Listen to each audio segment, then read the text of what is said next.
Hey everyone, here I am with a simple resume. So what does this mean? Well, basically what we're going to do here is show you. Now this is a simple resume from an older student. I would have done a few things differently in this resume, but you people can be the judge. But the goal here isn't to analyze the resume itself, but where to put our statistical skills. Now let's say I hated this class, I hate the professor, and I hate everyone. Well, that's perfectly fine. But is there any utilitarian value to studying statistics? And I'm going to give you yes, there is. And here it is. Statistical skills, analytical skills, you can basically call the header what you want, but you might want to start thinking about how to put these skills on your resume.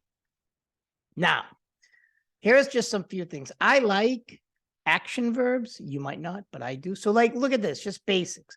Develop coding skills in R&R Studio. That's very good, even if you're not interested in going on. People might find that, like it's pretty advanced, right?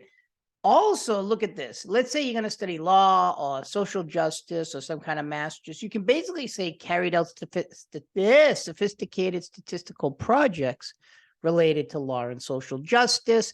If you basically want to go, like, say, for a master's degree in political science, you could also say we did one on guerrilla warfare. You could put something in that there. You could say like political science, guerrilla warfare, terrorism, etc., whatever you want, because we did these things. You could also write in the ANOVA, we also did something on COVID or whatever you do on your final. There is a COVID data set there that you could play with for the final. You can run it yourself and put it on there. There's also, like, we did something on, I think it was weight with the ANOVA, but regardless, diabetes, medicine, cholesterol, etc. So you can put something on medicine, etc., depending on whatever you're going to do, because you are doing these sophisticated statistical projects. Like I said, you should be proud of yourself, because a lot of people in the studying a PhD can't even use RR Studio. I don't know why. It's not that difficult. But regardless, now, like, look at this one. Analyze large N data sets and interpreted statistical results.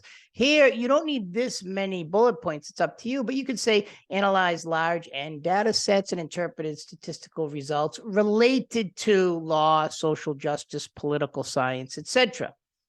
Then you have this. You could say something like, became familiar with regression analysis, ANOVA tests, and chi-square tests for independence. You could also talk about basic statistics and sophisticated statistics, basically inferential statistics. You could also say something like became familiar with hypothesis testing. But this does elevate you on your resume to a higher level.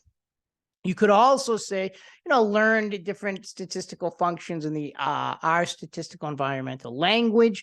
That's going to be important. Let's say you want to go get a job and they use Python, SQL. Even though that's not it, those languages are very similar. So you basically can talk about how you learned, and you could also just use this for analytical skills, right? You developed more advanced, sophisticated analytical skills, in your undergraduate education. If you're going for a master's, some kind of postgraduate, this will definitely help you.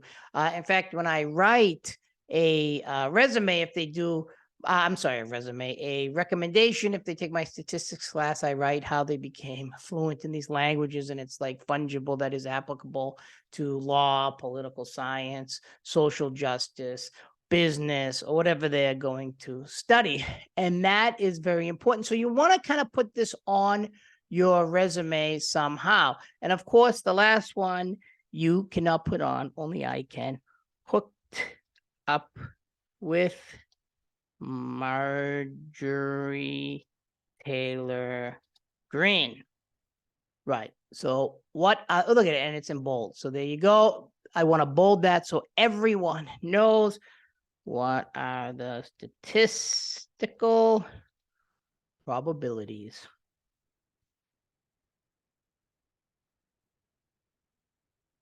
There you go. I can put that, and I do on my resume. I hooked up with Marjorie Taylor Greene. Is this going to help my career? Yes, it will. But regardless, you want to put this on somehow because it does elevate you kind of above the regular students who do study statistics with just a book, or SCADA or SPSS, which are kind of not as advanced as RR Studio, Python, SQL, and others. So you definitely want to put this on there, and no, you cannot, only I can put on, I hooked up with Marjorie Taylor Greene. So think of that, how to start putting these on your resume. You definitely want to, and they are fungible to postgraduate, law school, regular jobs, working in banking, anything you can think of. Definitely large N studies and data sets, as it says here, interpreted statistical results will be important not only now, but going into the future. Take care, everyone.